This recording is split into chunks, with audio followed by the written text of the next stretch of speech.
আজকে এই ভিডিওর মাধ্যমে ইতিহাসে দশম শ্রেণীর চতুর্থ অধ্যায়ের উপরে ভীষণই গুরুত্বপূর্ণ ছোট প্রশ্ন তোমাদের সামনে তুলে ধরব।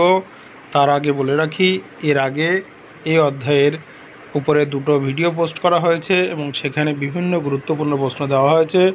ভিডিওটি ডেসক্রিপশন বক্সে দিয়ে দেওয়া হবে, চাইলে সেগুলো তোমরা দেখতে পারো। এবং এই অধ্যায়ের বাকি প্রশ্নগুলো পেতে অবশ্যই চ্যানেলটি সাবস্ক্রাইব করো এবং অল নোটিফিকেশান অন করে রাখো। দেখে নাও প্রথম প্রশ্ন, বঙ্গভাষা প্রকাশিকা সভা। বঙ্গভাষা প্রকাশিকা সভা ভারতের প্রথম রাজনৈতিক সংগঠন।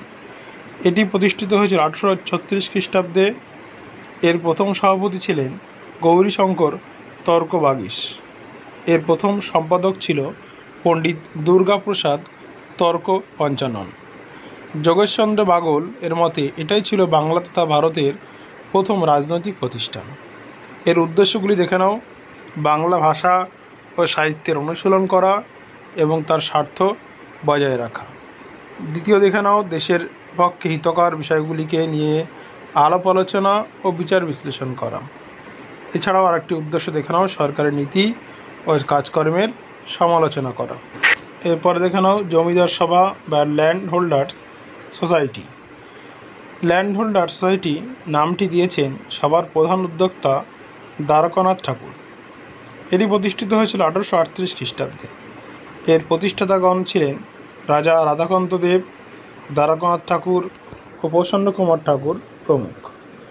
এর প্রথম সভাপতি ছিল রাধাকান্ত দেব এবং প্রথম সম্পাদক ছিলেন প্রসন্ন কুমার ঠাকুর। এছাড়া যুগ্ম সম্পাদক ছিলেন উইলিয়াম কোল্ড হারি ও প্রসন্ন কুমার ঠাকুর। জমিদার সভার উদ্দেশ্যগুলি দেখে নাও, বাংলা, বিহার ও উড়িষ্যার জমিদারদের স্বার্থ রক্ষা করা। 2. ব্রিটিশ আমলাতান্ত্রিক তন্ত্রকে জমিদারদের সপক্ষে নিয়ে আসা। 3. ভারতের সর্বত্র চিরস্থায়ী বন্দোবস্তের প্রসার ঘটানো। 4. কৃষি ও জমির সঙ্গে সম্পর্কযুক্ত নানা বিষয় ও সমস্যাগুলো নিয়ে আলোচনা করা। 5. পুলিশ, বিচার ও রাজস্ব বিভাগের সংস্কার সাধন করা। এছাড়া 6. ভারতবাসীর নিয়মতান্ত্রিক অধিকার আদায়ের উপরে গুরুত্ব দেওয়া। এরপর ভারত সভা দেখে নাও। ভারত সভার প্রতিষ্ঠাতা সুরেন্দ্রনাথ বন্দ্যোপাধ্যায় 1876 খ্রিস্টাব্দে 26শে জুলাই কলকাতার এলবার্ট হলে এটি প্রতিষ্ঠা করেন। এলবার্ট হলের বর্তমান নাম কলেজ স্ট্রিটের কফি হাউস। সুরেন্দ্রনাথের প্রধান সহযোগীরা ছিলেন আনন্দমোহন বসু, শিবনাথ শাস্ত্রী, দ্বারকানাথ গঙ্গোপাধ্যায় প্রমুখ। অর্থাৎ এদের নেতৃত্বে সুরেন্দ্র বন্দ্যোপাধ্যায় ভারত সভা প্রতিষ্ঠা করেছিল। এটি ছিল ভারতের প্রথম রাজনৈতিক আন্দোলনের জনক সুরেন্দ্র বন্দ্যোপাধ্যায়কে বলা হয় থাকে। সুরেন্দ্র বন্দ্যোপাধ্যায় রাষ্ট্রগুরু নামে তিনি পরিচিত ছিলেন। তাকে বাংলার মুকুটহীন রাজা বলা হতো। তিনি এ নেশন ইন মেকিং নামে একটি বিখ্যাত বই রচনা করেছিলেন এবং তাকে সারেন্ডার নটও বলা হতো।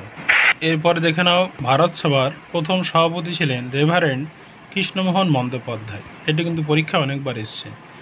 ভারত সভার প্রথম সম্পাদক ছিলেন আনন্দমোহন বসু। বেঙ্গলি পত্রিকা ছিল ভারত সভার মুখপাত্র।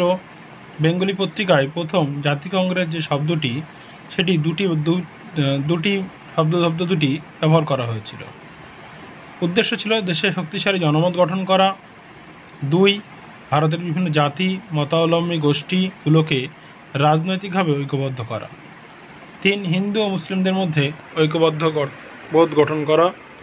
4. জনসাধারণকে গণ আন্দোলনে সামিল করা। অর্থাৎ এই 4টি উদ্দেশ্য নিয়ে কিন্তু 1876 খ্রিস্টাব্দে ভারত সভা বা ইন্ডিয়ান অ্যাসোসিয়েশন সেটি কিন্তু প্রতিষ্ঠিত হয়েছিল। পরের প্রশ্ন, ভারত সভা ইলবার্ট বিলের সমর্থনে আন্দোলন করেছিল। ইলবার্ট বিলের বিপক্ষে আন্দোলন করেছিল ডিফেন্স অ্যাসোসিয়েশন। ডিফেন্স অ্যাসোসিয়েশনের প্রতিষ্ঠাতা করেন ব্রানসন।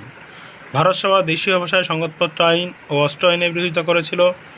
1878 খ্রিস্টাব্দে দেশীয় সংবাদপত্র আইন ও অস্ত্র আইন পাশ করেন লর্ড লিটন এবং এটি তুলে দিয়েছিল, মনে রাখবে, লর্ড রিপন। ভারত সভা সিভিল সার্ভিস পরীক্ষা ভারতীয় পরীক্ষার্থীদের বয়স 19 থেকে 21 করার জন্য আন্দোলন করেন। ভারত সভা দাবি মেনে নিয়ে সরকার স্ট্যাটুটারি সিভিল সার্ভিস প্রবর্তন করেন। ভারত সভার উদ্যোগে 1883 খ্রিস্টাব্দে 28 থেকে 30 ডিসেম্বর কলকাতার এলবার্ট হলে সর্বভারতীয় জাতীয় সম্মেলন অনুষ্ঠিত হয়েছিল। ভিডিওটি দেখার জন্য তোমাকে অনেক ধন্যবাদ।